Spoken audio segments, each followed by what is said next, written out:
আচ্ছা, বলুন তো আলু চপের পুরটা কেমন হলে খেতে বেশি মজা হয়?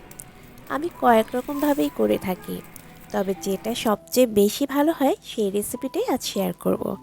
আসসালামু আলাইকুম এভরিওয়ান, শখের রান্না চ্যানেলে আপনাদের সবাইকে ওয়েলকাম জানাচ্ছি।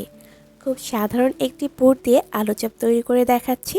সেই সাথে থাকছে কিছু টিপস যা দীর্ঘ সময় পর্যন্ত আলু চপটাকে মুচমুচে রাখবে।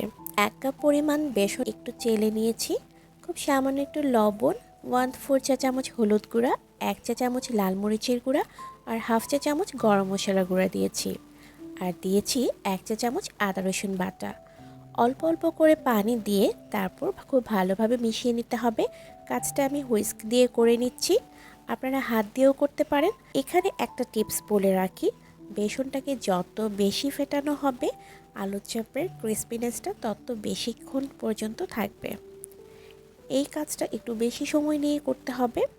আর বেসনে যদি হলুদ গুঁড়োটা আপনারা খেতে পছন্দ না করেন সেক্ষেত্রে দিবেন না, তবে কোনোভাবেই বেশি দেয়া যাবে না, বেশি দিলে খেতে একটু গন্ধ লাগে। 2টা ফ্রেশ কাঁচামরিচ আর সামান্য একটু পুদিনা পাতা নিয়েছি। আমার পুদিনা পাতাটা ফ্রিজে রাখাতে একটু কালো হয়ে গিয়েছে। আর এখানে 4টা আলু সিদ্ধ করে নিয়েছি, বেশি নরম করে সিদ্ধ করে নিয়ে আর গরম অবস্থাতেই খোসা ছাড়িয়ে একটা ম্যাশার দিয়ে ভালোভাবে ম্যাশ করে নিয়েছি। এখানে হাফ চা চামচের মতো লবণ আর হাফ চা চামচ কালো গোলমরিচের গুঁড়া আর ওই যে কুচি করে রাখা কাঁচামরিচ আর পুদিনা পাতাটা দিয়ে দিলাম। আলুর সাথে সব কিছু খুব ভালোভাবে মাখিয়ে নিচ্ছি। মাখানো হয়ে গেলে অল্প অল্প করে নিয়ে হাতের সাহায্যে এভাবে মুট করে তারপর গোল শেপ দিয়ে নিচ্ছি। ভিডিওতে একটু লক্ষ্য করুন, এইভাবে করে নিলেই সবচেয়ে ভালো রেজাল্ট আসে। আমি সবগুলো আলু চপ ভাজবো না, তাই কয়েকটি তুলে রাখছি। এভাবে করে আপনারা 2 থেকে 3 দিন পর্যন্ত নর্মাল ফ্রিজেও রাখতে পারেন। প্রায় 15 মিনিট পর বেসনের গোলায় দিয়ে দিলাম 1/4 চা চামচ খাবার সোডা। এই খাবার সোডাটা দেওয়ার একটা নিয়ম আছে, আলু চপটা যখন ভাজবেন তার ঠিক আগ মুহূর্তে দিয়ে নিতে হবে। আলু চপ দীর্ঘ সময় মুচমুচে রাখতে চাইলে খাবার সোডাটা অবশ্যই ভাজার আগেই দিবেন। একটা করে আলু বেসনে ডিপ করে কাঁটা চামচের সাহায্যে দিয়ে দিতে হবে। কাঁটা চামচের সাহায্যে দিলে হয় কি, অতিরিক্ত বেসনটা বাটিতেই পড়ে যায়। তেলটা মিডিয়াম হিটে গরম করে নিয়েছি।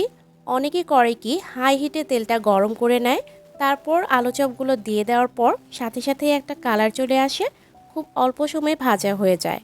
কিন্তু সেই আলু চপটা দীর্ঘ সময় পর্যন্ত মুচমুচে থাকে না।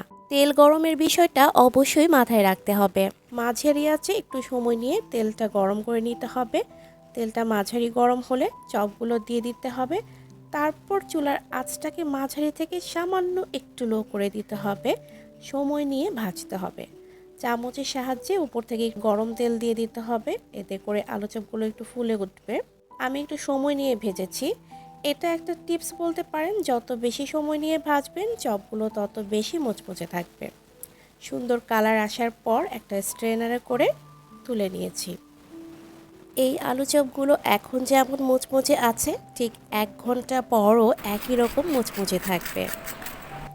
আশা করি আজকের এই সাধারণ পুরের আলু চপ রেসিপি এবং সকল টিপস আপনাদের ভালো লেগেছে। ভালো লেগে থাকলে ভিডিওতে একটা লাইক দিয়ে দিবেন, চাইলে ফ্রেন্ডস অ্যান্ড ফ্যামিলির সাথে শেয়ারও করতে পারেন। আজ বিদায় নিচ্ছি, সবাই খুব বেশি ভালো থাকবেন। আল্লাহ হাফেজ।